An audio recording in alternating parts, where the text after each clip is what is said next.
మూసుకుని ఉన్నాడు, కొంపదీసి నిద్రపోతున్నాడేంటి? ధ్యానం. కళ్ళు మూసుకొని ఎవరినో కాంటాక్ట్ చేస్తున్నారు. అవునా? అబ్బా. రామ్ ప్రసాద్, నీకు నిజం చెప్పాలంటే బాధగా ఉంది, కానీ చెప్పక తప్పదు. ఎందుకంటే అది నిజం కాబట్టి. Correct sir, correct. ఏంటి సార్ అది? నీకు 40 ఏళ్ళు వచ్చే వరకు కష్టాలు తప్పవు. గురూజీ, అవి మామూలు కష్టాలు కావు, అష్ట కష్టాలనే చెప్పాలి. ఉదాహరణకు అవి ఎలా ఉంటాయంటే, దొరక్క నీకు ఫుడ్ దొరికితే అది నీ నోటికందే లోగా నీ కాలో నీ చెయ్యో తగిలే మట్టిపాలైపోతుంది.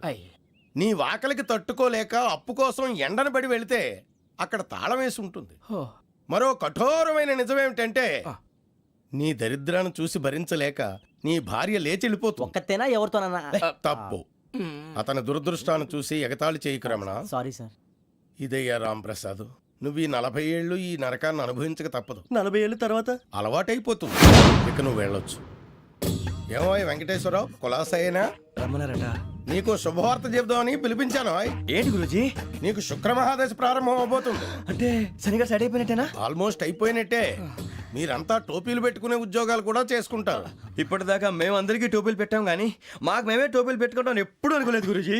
అదే విధి. మరి ఇప్పుడు బిల్ల బంటోతు నుంచి బీట్ కానిస్టేబుల్ వరకు అందరికి నెత్తిమి టోపీలు ఉంటాయి. అందులో ఏ ఉద్యోగమో?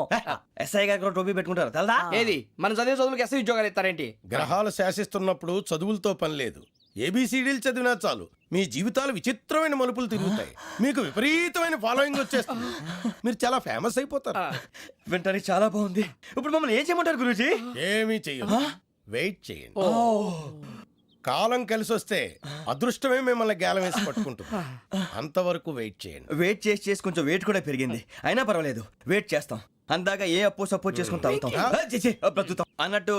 అప్పు అంటే గుర్తొచ్చింది. అప్పు మీద మీ అభిప్రాయం ఏంటి గురూజీ? ఏంటరా ఇంత నుంచి మీకు ఎదుగుతున్నాను రా. ఇక్కడేం చేస్తున్నారు? మన టైం బాగుందిరా. ఎవడన్నా అప్పిస్తున్నాడా ఏంటి? కాదురా, ఉద్యోగాలు ఇస్తారమ్మన్నాడు గురూజీ. చూసారా, చౌదరి గారు చెప్పింది నిజమే. మరి శుక్రమహాదేశ్ మొదలైంది. ఇంతకీ ఎవరా మహానుభావుడు? నమస్కారం. నమస్తే. అయినరా నేను చెప్పింది? ఆహా, సాక్షాత్ ఎంప్లాయ్మెంట్ ఎక్స్చేంజ్ నడుచుకుంటూ వస్తున్నట్టు ఉంది. పదండి పట్టేద్దాం. నమస్కారం సార్. నమస్తే. వీలే సార్ మా ఫ్రెండ్స్. నమస్తే. నేను చెప్పానుగా, భగవాన్ గారు. ఆహా, పేర్లోనే దేవుడు ఉన్నాడు. లోపల కూడా పాజిటివ్ థింకింగ్ ఎక్కువ. ఇంతకీ మీరు ఇండియానా చైనీసా? India sir. మా ఫేస్ చూస్తారు అనిపించలేదు మీకు? భలే కామెడీ ఫీల్ అలా ఉన్నాడు. అవును సార్. నేను అడిగేది ఇండియన్ రెస్టారెంటా చైనీస్ రెస్టారెంటా అని. నేనేది ఓపెన్ గా డిస్కస్ చేయను కదా. పేరు చూసుకుల్లో డిస్కషన్ పెడతాడు అనుకుంటే వీటేంట్రా హోటల్ అంటున్నాడు. బాబు ఎట్ ఫీల్ అవుతున్నాడు. అంతా మీ ఇష్టం ఉంటున్నాడు సార్. ఫస్ట్ చైనీస్ రెస్టారెంట్ కి వెళ్దాం. నెక్స్ట్ అక్కడ డిసైడ్ చేద్దాం. చాలా ఇబ్బంది పడుతున్నట్టున్నారు. నువ్వు చేత్తో తినే బాబు. నేను జనరల్ గా చైనీసే ప్రిఫర్ చేస్తాను. ఫ్యాట్ కంటెంట్ తక్కువ ఉంటది కదా. రేపు నుంచి మేము కూడా ఇదే ఫాలో అవుతాం. ఇంతకీ మీకు స్టీల్ ప్లాంటా, షిప్ యార్డా, ఏషియాడా, జింక, బంకా? బంకా, హెచ్పిసిఎల్. ఇవన్నీ దేనికి సార్? దేనికేంటి? ఉద్యోగం చేయడానికి. మీకు ఎందులో కావాలో చెప్పండి. నేను అమలపోతున్నారా? ఏంటయ్యా డిస్కషన్స్? మాకు నీ ఛాయిస్లు ఉంటాయి అనుకోలేదు. మీరు సడన్ గా జింకు బంకు అంటే సింక్ అవడానికి కొంచెం టైం పట్టింది. అదే అదే జేసీ గారు టోపీలు పెట్టుకుని ఉద్యోగం అన్నారుగా. వీటిలో టోపులు పెట్టుకునే జాబ్లు ఎక్కడ ఉన్నాయండి? అన్నిటిలోనే ఉంటాయి, వాటిలో కూడా ఉంటాయి. వాచ్మెన్ ఉద్యోగం కావాలా? ఇంతకీ మీరు అనే జాబ్ ఏంటి సార్? నేను చెప్పేది టోపులు పెట్టుకునే ఉద్యోగం కాదు, టైల్ కట్టుకునే ఉద్యోగం. అది టైల్ కట్టుకోవటం మాకు రాదు. వాళ్ళు కడతారులే. ఇంతకీ మీకు జిఎం కావాలనా, ఏ జిఎం కావాలనా? అట్లా పిలుస్తున్నాడు చూడు బాబు. జిఎం అడిగితే ఎలా ఉంటుందంట? ఏజీఎం అంటే వింటానికి కొంచెం పెద్దదిగా ఉంది. ఏజీఎం ఇప్పించండి సార్. అనుకున్నాను నువ్వు ఇది అడుగుతావని. జిఎం అంటే జనరల్ మేనేజర్, ఏజిఎం అంటే అసిస్టెంట్ జనరల్ మేనేజర్. తూచండి, మాకు జిఎంఏ కావాలి సార్. అది సరే కానీ భగవాన్ జీ, ఈ ఉద్యోగాలకి టోపులు పెట్టుకుని వెళ్ళొచ్చా? నీ ఇష్టం వచ్చినట్టు వెళ్ళొచ్చమ్మా. నాకు స్టీల్ ప్లేట్, నాకు బంకులో గానీ కన్ఫ్యూజ్ చేయగానే ఆయన్ని అందరికీ ఒక చోట ఇప్పించండి సార్. కలిసి పని చేసుకుంటాం. జీతం ఎంతండి? 30,000 అంటే 40,000. వడ్డీ ఎంత? అప్పు కాదయ్యా, నీకు ఇచ్చే జీతం. అంటే తిరిగి ఒక్కలేదా? ఫ్రస్ట్రేషన్ లో ఉన్నట్టున్నాడు. అవునండి. నువ్వు ఇచ్చిన వాళ్ళు తీసుకోరు. అంతేకాదు ప్రతి నెల గ్రాట్యుటీ, పిఎఫ్, సిఎఫ్. బియ్యం కూడా సార్? ఏ నువ్వు యాక్ట్ చేస్తావా? భగవాన్ జీ, మీరు ఇదంతా ఎందుకు చేస్తున్నారు? ఊరికే మాత్రం కాదు, నేను మంచోడని చెప్పి నా కారు పెట్రోల్ లేకుండా వెళ్తుందా? నేను ఇచ్చుకోవాల్సినవి ఉంటాయి కదా. ఇలా చూడు, అందుకని ఉద్యోగానికి వాళ్ళ ఆకారం తీసుకుంటా. మా గెటబుల్ చూసి మీరు అపార్థం చేసుకుంటున్నారు. మాకంత పొజిషన్ లేదండి బాబు. పోనీ నలుగురు కలిసి ఉద్యోగం చేసుకోవచ్చా? మీ దరిద్రం నాకు అర్థమైంది. థ్యాంక్స్. మీ నలుగురు కలిసి ఓ ₹1,00,000 ఇవ్వండి చాలు. నేను నమ్మనరా, డబ్బుల విషయంలో అసలు నమ్మను. నాన్నగారు మీరు అలా అంటాం భావ్యం కాదు. ఏదో జేసీ గారి సిఫార్సు వల్ల శని గారు సైడ్ అయ్యి శుక్రవారం మొదలైంది. ఉద్యోగం దానంతటి అదే వెతుకుంటూ వచ్చింది. అందుకని ఇంకేం కావాలో చెప్పండి. స్టీల్ ప్లాంట్ లో జీఎం అని పెద్ద పోస్ట్ అమ్మా.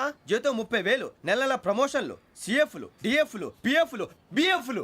ఇవన్నీ నువ్వు చదివిన చదువుకే. అబ్బాబే దీనికి చదువుకి సంబంధం లేదండి. చెప్పాను కదా శుక్ర మహాదశ. అది దాని పవర్ అనుకోండి, ఎఫెక్ట్ ఈ అనుకోండి. రోజుల్లో కూడా గ్రహాలు ఏటా nonsense? అబ్బా ఏంటండి వాడన్న ప్రతిదాన్ని ఇలా కొట్టి పడేస్తారు. చిన్నప్పటి నుంచి లక్షలు పోస్ట్ చదివించారు. అమ్మా నువ్వు లేని పోనీ పెట్టుకో. లక్షలు ఎక్కడైనా ఊరుకోరా, మాట వరుస కదాలే. ఒక 25,000 ఇస్తే వాడి జీవితం సెటిల్ అయిపోతుంది అంటున్నాడుగా. అంతగా ఆలోచిస్తారేంటండి? అమ్మా నాకు ఉద్యోగం రాగానే మీ అందరూ స్టీల్ ప్లాంట్ షిఫ్ట్ చేస్తానే. ఓకే నువ్వు చెప్పేదంతా కరెక్టేనా?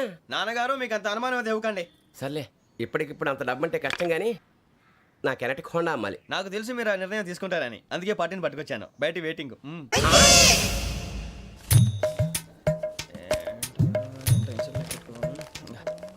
ఇవ్వండి. భగవాన్ జీ మీతో నాకు కుదరదండి. మీరు తేడా మనుషుల్లా ఉన్నారు. చూడటానికి అలా కనపడతాం కానీ తేడా మనుషులు కాదండి. ఇది ఎంతో లెక్క పెట్టండి. 5,000 తగ్గిందండి. ఆ విషయం నాకు ముందు చెప్పాలి కదా. ఇది తేడాతనం కదా. సర్దుబాటు కాక జరిగిన పొరపాటు. మా దరిద్రం మీకు తెలియంది కాదు. మీ ప్రాబ్లమ్స్ నాకు అనవసరం అండి. ఇప్పటికే మీ మూలంగా 3 లక్షల బొక్క తెలుసా. మీరు ఫేస్ అంత చిరాగ్గా పెట్టకండి. రే ఆ గొలుసేవరా, తొందరగా ఎవరా, ఆయన కోపం వస్తుంది. ఇదిగో తీసుకోండి. తీసుకోండి ప్లీజ్. భగవాన్ గారు తీసుకోండి సార్ ప్లీజ్. భగవాన్ గారు మీ కోపం తగ్గిందా? కోపం కాదు వెంకటేశ్వర గారు, ఎందుకో మోసాన్ని భరించలేను. అది నా బలహీనత. ఇవన్నీ వదిలేయండి. ఇంకోసారి పొరపాటు జరగదు. మేము ఎప్పుడు జాయిన్ అవ్వాలో చెప్పండి. కొత్త బట్టలు కొనుక్కోవాలి. మీరు ఆ పనిలో ఉండండి. పొద్దున్నే గుడికి వెళ్ళి 9:30 కల్లా, మొన్న వచ్చారే ఆ ఆఫీస్కి వచ్చేయండి. మీ అపాయింట్మెంట్ ఆర్డర్స్ రెడీగా ఉంటాయి. 8:30కి వచ్చేస్తాం. మీరు వచ్చిన వాళ్ళ తలుపులు తీరు. మీ కంగారు నేను అర్థం చేసుకోగలను. ఇంతకాలం పని లేక స్తంభించిపోయిన మీ జీవితాలు ఇక నుంచి వేగం పుంజుకుంటాయి. ఆయన ఉన్నారా? ఎవరు? భగవాన్ గారు. మీరెవరు? ఆయన క్లోజ్ ఫ్రెండ్స్. సరే లోపల రండి. పదా సార్ వీళ్ళు భగవాన్ క్లోజ్ ఫ్రెండ్స్ అంటారు. సరే నువ్వు వెళ్ళి నేను మాట్లాడతా. సార్ మీరంతా భగవాన్ స్నేహితులా? అవును, అలాంటి స్నేహితులు ఉన్నందుకు గర్వపడుతున్నాం. సరే ఏంటి సంగతి? ఏముంది, మా అపాయింట్మెంట్ ఆర్డర్ చేస్తే పట్టుకులు చేరిపోతాం. ఈ రోజు గురు పౌర్ణమి, మంచి రోజు. అపాయింట్మెంట్ ఆర్డర్ ఏంటి? మీకు అందాల్సిన నీకు అందనట్లేదు. ఏంటది? ఏంటంటావేంటి? ఒక్కోడు 25,000 ఇచ్చాం. భగవాన్ గారి హెల్పింగ్ నేచర్ కాబట్టి తక్కువ రేటుకి ఒప్పుకున్నాడు. ఇంతకీ ఇది ఏ ఆఫీసో మీకు తెలుసా? తెలుసుకోవాల్సిన అవసరం మాకు లేదు. కానీ చెప్పాల్సిన అవసరం మాకుంది.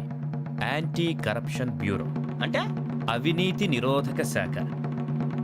లంచం తీసుకోవటమే కాదు, ఇవ్వటం కూడా నేరం. మీ భగవాన్ గారు ఒక 420. మా బాబుకి ఎన్ని తిట్లు వచ్చిన విషయం నిన్నే తెలిసింది నాకు. ఇంతవరకు మా బాబు నా ఒట్టుమే చేయలేదని మీ అందరితో గర్వంగా చెప్పుకునేవాడిని. First time man handing record 5,000 తక్కువ నా గోల్ చెలుగు లాగేస్తున్నాడు.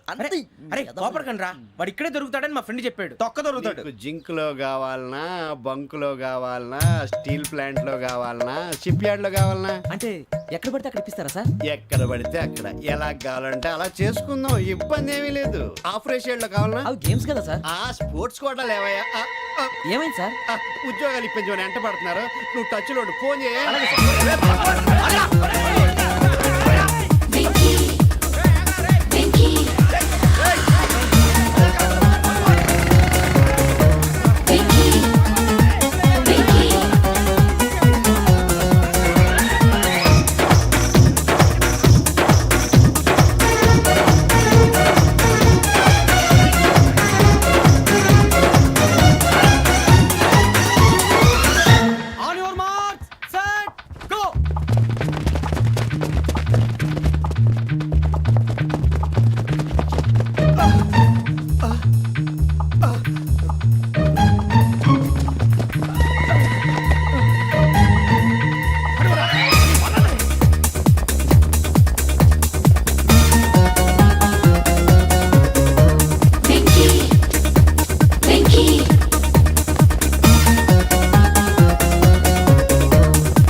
2.5. అవును సార్.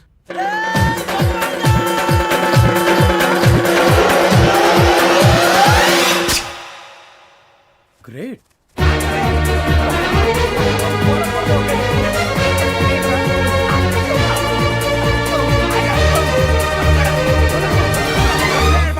మీ నలుగురు సెలెక్ట్ అయ్యారు. దేనికి? ఎస్ఐ సెలక్షన్స్ లో మీరు ఫిజికల్ టెస్ట్ అన్ని పాస్ అయ్యారు.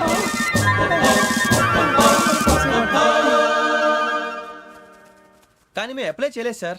అప్లై చేయలేదా? చేయి వదలకండి సార్, కాలు పట్టుకోవాల్సి వస్తుంది. రాగరాకు వచ్చిన అవకాశం. సరే, మీరంతా డిగ్రీలు పాస్ అయ్యారా? ఎప్పుడో. ఓకే, ఇప్పుడు అప్లై చేయండి. Thank you sir. నేను మేనేజ్ చేస్తాను. Thank you sir. మీరు రిటర్న్ టెస్ట్ ప్రిపేర్ అలాగే సార్. All the best. రేయ్, ఈ పరీక్షల్లో సమాధానాలని ఏబిసిడ్యూల్లోనే ఉంటాయి. ప్రతి ప్రశ్నకి 4 ఏదో ఒకటి కరెక్ట్ ఆన్సర్. ఏది కరెక్టో మనకు తెలియదు కదరా. నీకు ఏబిసిడ్యూల్ తెలుసు కదా? తెలుసు. అయితే కళ్ళు మూసుకుని 4 ఏదో ఒకటి రాసుకుంటూ పోతాం. మన అదృష్టం బాగుండి అవి కరెక్ట్ అయితే పాస్ అయిపోతాం. ఎస్ఎల్ కూడా అయిపోతాం. వారిని ఏబిసిడీలు వస్తే ఎస్ఐలు అయిపోతాం అని తెలిస్తే నాన్న కష్టాలు పడి డిగ్రీలు చేసేవాళ్ళం కాదు కదరా. రెడీ, స్టార్ట్ చేద్దాం. నీ ఇష్టదేమో ఆంజనేయ స్వామి. వేసుకో. నీ ఇష్ట పొలిటీషియన్ వాజ్పేయి. ఏబిసిడీలో రావాలి. నేషనల్ లెవెల్లో కాదు, స్టేట్ లెవెల్లో 7. స్టేట్ అయితే చంద్రబాబు నాయుడు. సిఎస్కో. నీకు ఇష్టం క్రికెటర్ ఎవర్రా? Mister dependable. ఆడేవడరా? ఓ నీ క్రికెట్ లో విజ్ఞాన ప్రదర్శనలో ద్రావిడు. డిఎస్కో. వేసావా? నీకు ఇష్టమైన నటుడు? బాలకృష్ణ. సమర్సింహారెడ్డిలో డీటెయిల్స్ వద్దు, బిఎస్కో. అయిపోయిందిరా. అందరూ దీన్నే ఫాలో అవ్వాలి. రాత్రికి ఏబిసిడీలు బాగా బట్టి పట్టండి.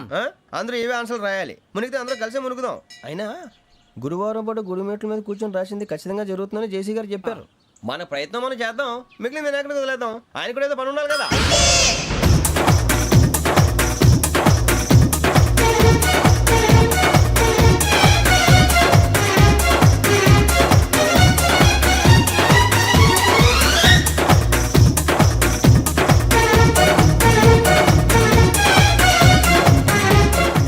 వెళ్ళిపోతున్నారు. మేము దేవుడిని నమ్ముకున్నాం, అందుకే ఫాస్ట్. వాళ్ళని నమ్ముకున్నారు, అందుకే లేట్. అర్థం కాల. మా కాన్సెప్ట్ నీకు అర్థమైతే గుండాకి సత్తావు. వస్తా.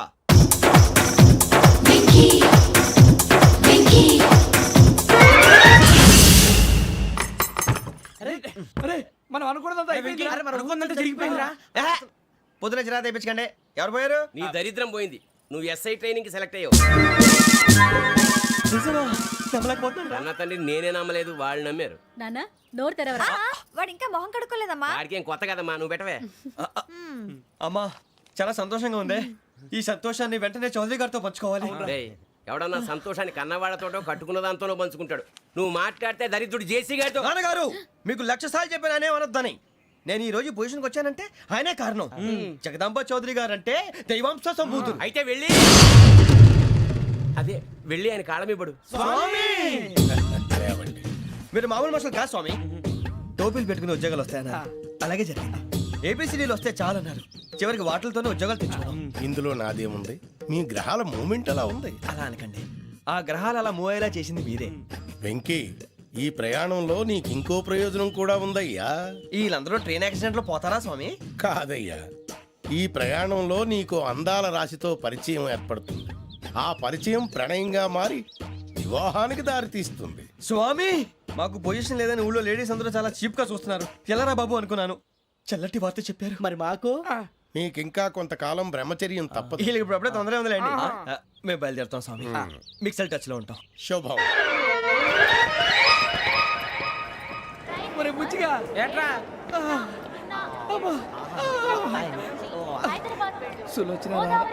మొత్తం అమ్మాయిలే, ఇది ఎక్కుదాం. ఎందుకైనా మంచిది ఒక ఫోన్ ఇరా. అవుట్ గోయింగ్ చేద్దానట్రా మా నాన్న. హలో, ఇప్పుడు మేము స్టేషన్కి వచ్చామండి. ఏ బోగి ఎక్కితే బాగుంటుందో మిమ్మల్ని మాట్లాడుదామని. ఈరోజు బుధవారం పంచమి, అంటే మకరం నుంచి గురుడు సింహానికి జంప్ అవుతున్నాడు.